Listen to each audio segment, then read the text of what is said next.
taken place to try and look for evidence in order to capture the criminal. The only person that can prevent a crime from taking place is the intended victim. And since we will all be trained to protect ourselves, we will find that it will be much more difficult for criminals to attack us.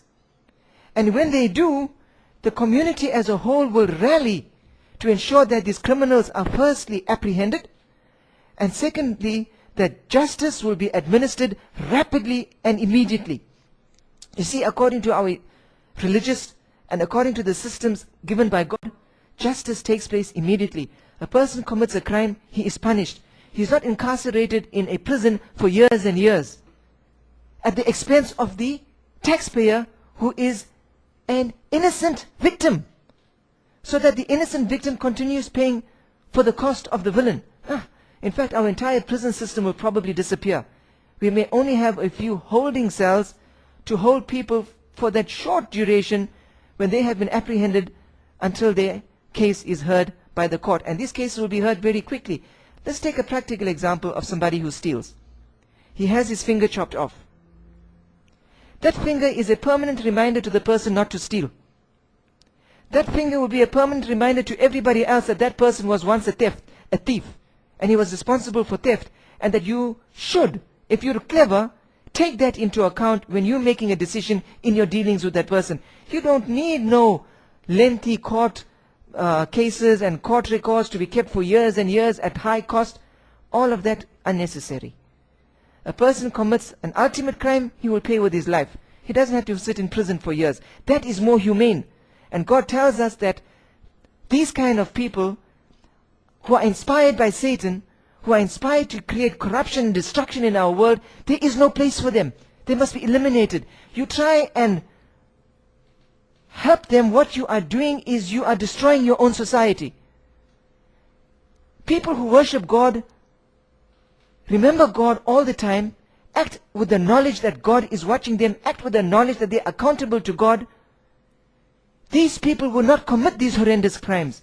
Those people who do not have God in their life, they have no light to be alive. That is what God teaches us. Satan tells us something completely different. Who would you believe?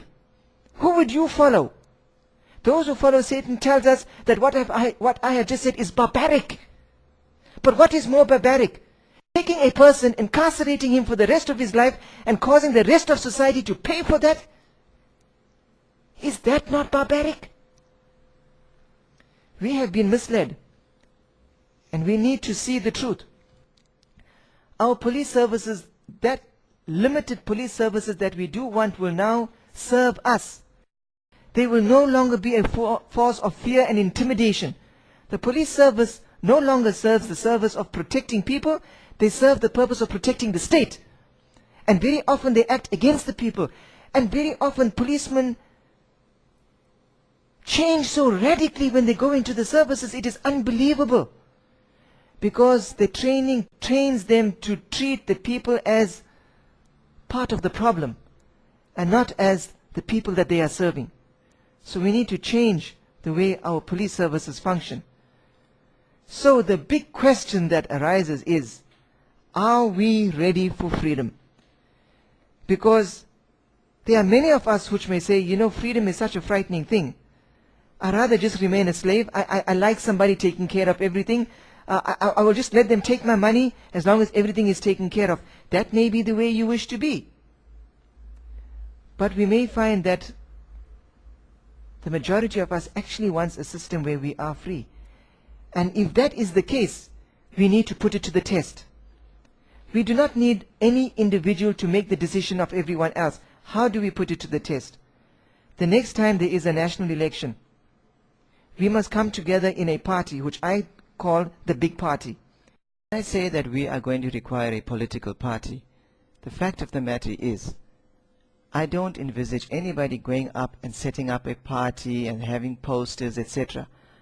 When I say a political party, it is this big structure that is going to be the party.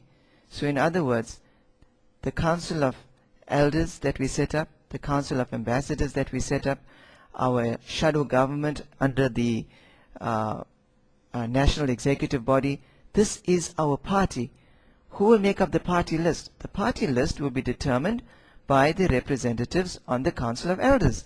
Each of these Council of Elders will put forward their percentage of people who they would like to be on that list. And so if there's 400 and there's 5, there'll be 80 from each faith, or whatever distribution that is determined by the councils. It may be in terms of whatever that is determined by mutual consent. This would be the party. The structure that we're setting up is the party. When we're contesting elections, our leaders will be our representatives. There's no longer going out and seeking leaders and finding representatives. This is what big party is all about. And when, as I stated, we do succeed in getting into Parliament and changing the current system, that big party will become the administration of the country. We can contest this election stating quite clearly what we are going to do with the laws that exist and what we are going to do with the parliament that exists. We are not standing for election for the purpose of going in there and being part of the system. We are going in there in order to eliminate the system. And we are forthrightly. We say it clearly so that everybody knows outright that the election would be a referendum. And if we obtain the majority that we should obtain, if all the believers in God who believe and support the religious leaders, all those who are Christians, all those who are Jews, all those who are Hindus and Christians, if we all come together, we will vote for this party.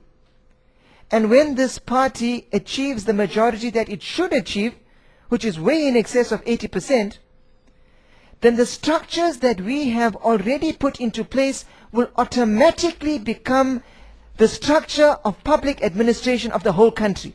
In fact, we would already be administering our country in terms of our policies even before the election takes place and even before this new system comes about. But the only difference is now we would not be burdened with taxes.